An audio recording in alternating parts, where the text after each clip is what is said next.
My viewers, thank you so much for tuning in. I'm so humbled, and thank you for being our follower. Indeed, we value your opinion, we value your comments, your feedback, and all what we know is that whatever we are doing is we are adding life to somebody. We are encouraging the caregivers, and we are also reaching out to those who need our care, such that they will feel they are loved, such that they have a reason, they will feel the reason to live and move on and add another day. And so as a caregiver, you're doing a very important role. Feel appreciated from Hope and Live. My name is Dr. Serah-Muchai. I'm a counseling psychologist, and my prayer is that even as we continue speaking these words of caregiving, you feel you've not lost. You feel that there is a need to be mentioned, even when people are calling on people that did well, that you are one of them. If they are calling people to give trophies, you are one that deserves a trophy. So thank you so much for tuning in. So today I want us to speak about bitterness.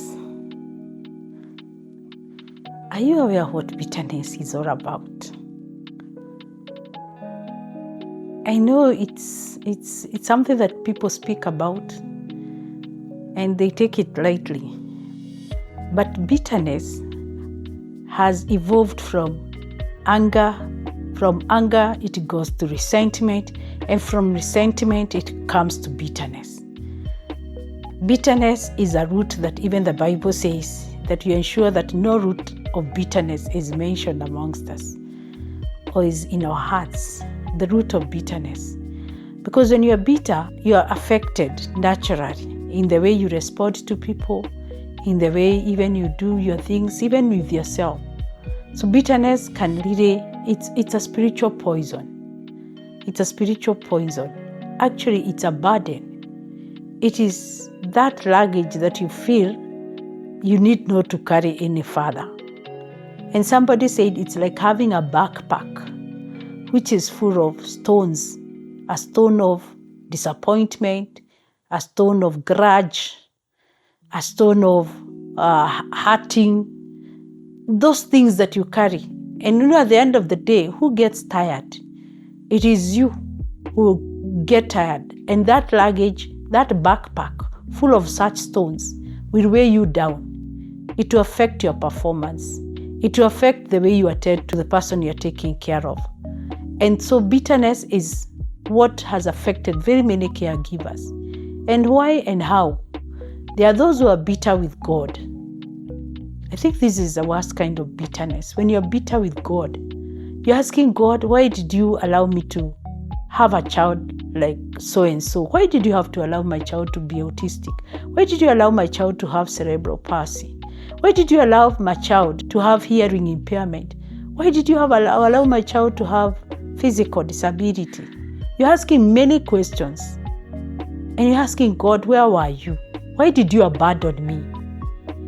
And these are things that people are undergoing, such that you find a person who was very committed to going to the house of the Lord, going to church, they withdraw. Somebody who was very involved in prayer, they no longer pray. Why? Because they are bitter with God. It's good that you do a counter check of yourself and ask yourself, what is this that I'm bitter with? There are those who are bitter with spouses that left them, husbands that took off, or wives that took off. The moment they realize that there is a terminal illness in their family, the moment they realize there is a child with a disability, the moment they realize their parents are aging and they might need their services, and they decided to take off. There are those people who are they're bitter with spouses, bitter. They feel they cannot forgive them. But I want to remind you that the moment you don't forgive, it is like you take poison and you allow the person to die. You want this person you're bitter with to die. So you're bitter towards a person who may not even be thinking about it.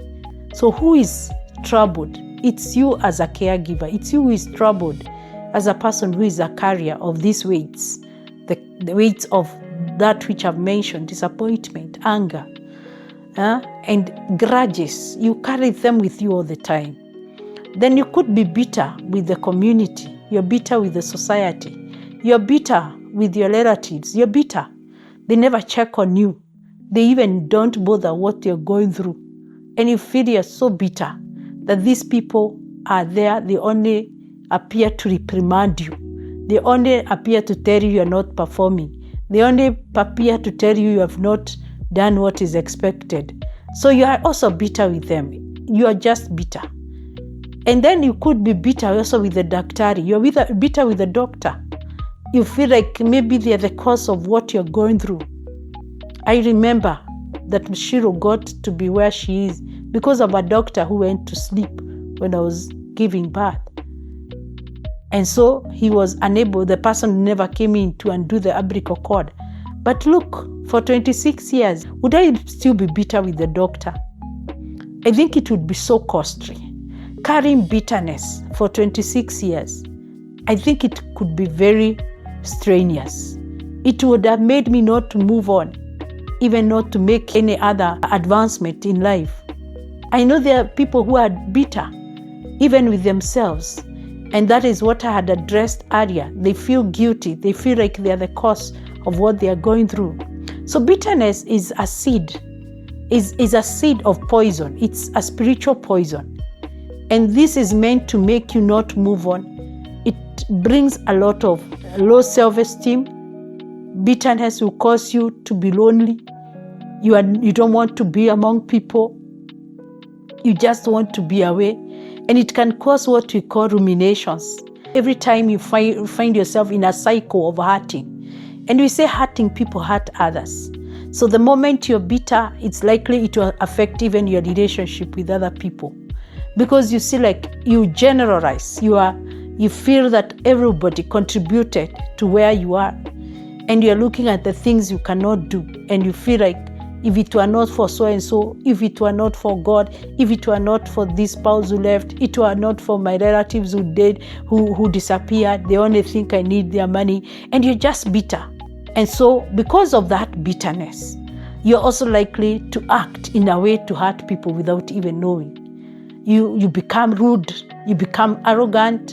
And so I urge you to go through maybe your personal checking and ask yourself, where am I? How am I behaving? Who is this that I'm bitter with? For instance, if it is daktari, if it's a doctor that maybe you feel you're bitter towards, maybe you need not to generalize. Just realize that you need these doctors. You need them. There are times you have to go to hospital. And so don't generalize because they are good doctors. Just know it was maybe an instance that happened. It was just an accident that happened. If you are bitter towards God, just think of how else is God good to you? What else has He done in your life?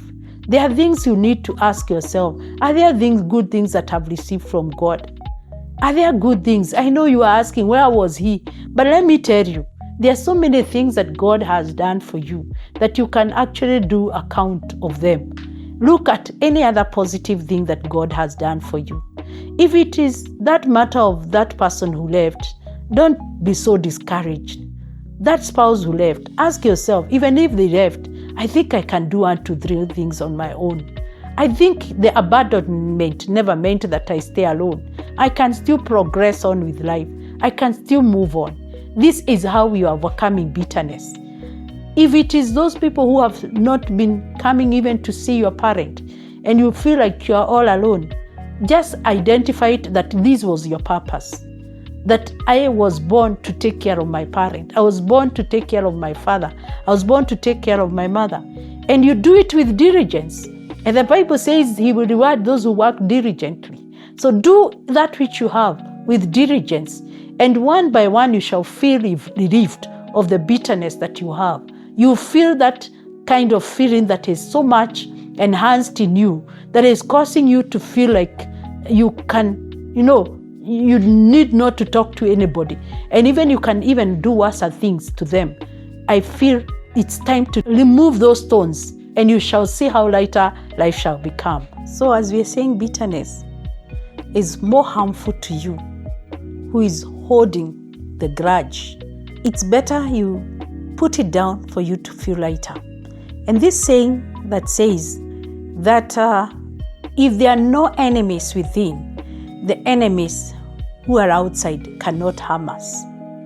If there's no enemy who is within, the enemies who are outside cannot harm us. And so how do we build the inner man that you don't have enmity within you? Because when you have bitterness in you, when you have some weak points in you, that is when now you can feel even attacked by people from external factors. So I feel there's need to address ourselves and ask ourselves, how do we get out of bitterness? One, appreciate yourself. Thank God where you are. Thank God for where you are. Thank God for the far that you have come. Thank God for the work that you're doing each day. Have the spirit of gratitude. Gratitude that you are looking at things and you're saying, well, I know this is like this, but it is not meant to be so. I'm going to overcome. Have the spirit of gratitude.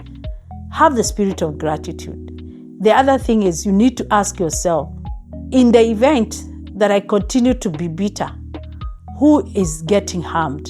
And as I've addressed it, you are the one who is going to get more harmed every day. So bitterness ought to be something that we need to overcome the soonest possible, because it's going to affect our performance. Bitterness is going to affect our relationships. Bitterness is going to affect our spiritual standing. But as you move on, I need you to anchor yourself even more strongly in the things that make you feel you are positive. Don't carry those things that are negative. Ask yourself, what is this that God has done for you? As I had said earlier.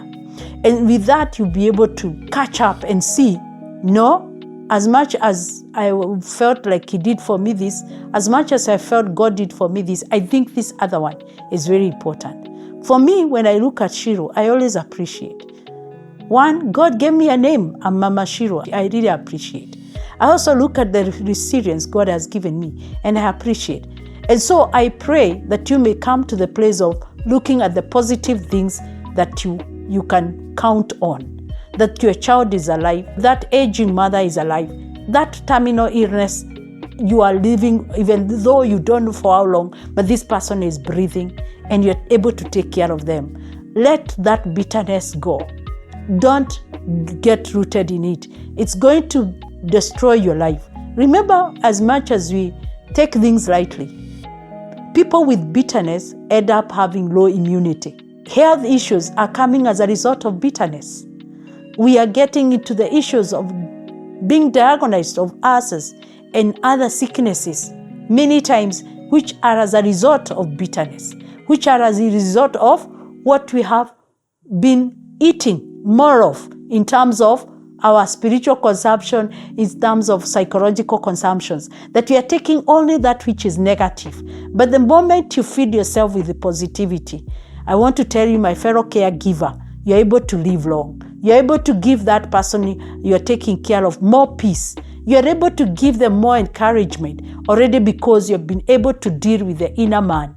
So don't allow external people to come and put you down. Don't take that spiritual poison. You need to be awake such that bitterness should not be mentioned in your own self and even in the person you're taking care of. So I know it's not easy, but I want to encourage you and tell you, you are the one who will turn your hardship into strength. You're the one who will change that which you feel into becoming a mine of gold. Even though it has been hard, maybe you can turn your disappointment even into opportunity. And so I appreciate the work you're doing. Let bitterness not be found in your heart, because it's going to ruin you and ruin even your relationship with other people, which is meant to do more harm than good. I know as a caregiver, we are walking the journey. And as we walk the journey, we are continue to uproot anything that might make us feel like what we are doing is a bad role or it is not a good role. We want to uproot it and ensure that we are moving on with positivity. Thank you for listening to me. My name is Dr. Serah. I appreciate and I thank God that you're a caregiver with me, and we are going to make it even as we move on. Thank you.